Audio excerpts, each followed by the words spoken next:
मध्य प्रदेश के खरगोन में 2025 के महाकुंभ मेला 2025 के दौरान वायरल हुई रुद्राक्ष गर्ल मोनालिसा भोसले की शादी को लेकर विवाद गहरा रहा है। मामले में सुप्रीम कोर्ट के अधिवक्ता नाजिया इलाही खान ने बड़ा बयान दिया। शादी को सामान्य विवाह नहीं बताते हुए लव जिहाद करार दिया। नाजिया इलाही खान ने कहा कि इस विवाह में हिंदू विवाह अधिनियम 1955 का उल्लंघन हुआ, हिंदू परंपराओं का दुरुपयोग हुआ। उन्होंने आरोप लगाया कि मोनालिसा के पति फरमान ने खुद प्रेस कॉन्फ्रेंस में स्वीकारा कि वो भी मुस्लिम है। उन्होंने कहा कि मामला सिर्फ एक शादी तक सीमित नहीं बल्कि धार्मिक भावनाओं को ठेस पहुंचाने और संगठित साजिश की आशंका है।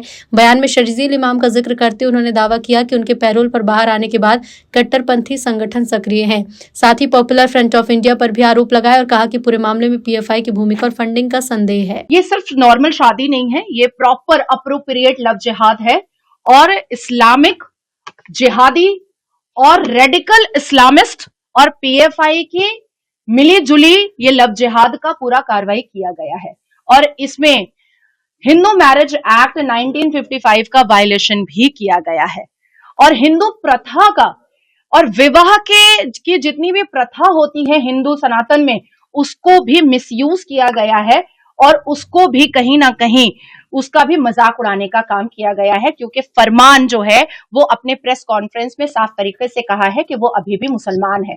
तो एक मुसलमान हिंदू प्रथा से कैसे शादी कर सकता है? और अगर हिंदू मैरिज एक्ट से वो शादी कर रहा है और मंदिर में शादी कर रहा है तो उसके पास कौन सा प्रूफ है जो उसने अब तक नहीं दिखाया कि वो उसने पहले हिंदुत्व कबूल किया है? हिंदुत्व कबूल भी तो करना है उसको, तब तो वो हिंदू प्रथा से वो शादी कर सकता है।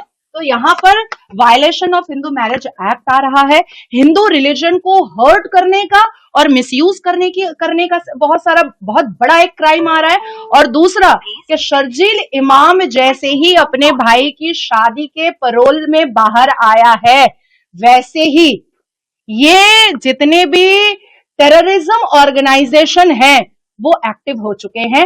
और अभी हालिया में हमने उत्तर प्रदेश में झांगुर पीर को देखा था, जलालुद्दीन को, कि किस तरीके से वो लव जिहाद का पूरा स्ट्रैटेजी चला रहा था। उसके बाद फिर हम लोगों ने देखा KGN जिमखाना, फिर हमने बस्ती में देखा कि 3 मुसलमान लड़के किस तरीके से 300 से ज्यादा अधिकतर लड़कियों के न्यूड फोटो करा करके उनसे प्रोस्टिट्यूशन कराने का काम भी करवाने की कोशिश में लगे हुए थे। तो मुझे ऐसा लगता है कि केरला की सरकार अगर ऐसे लव जिहाद को और ऐसे क्राइम और ऐसे रेडिकल इस्लामिस्ट को सहयोग कर रही है तो हमारे देश की सुरक्षा एजेंसी को काम करना चाहिए और इमीडिएट शर्जील इमाम के पैरोल को कैंसिल करवाना चाहिए।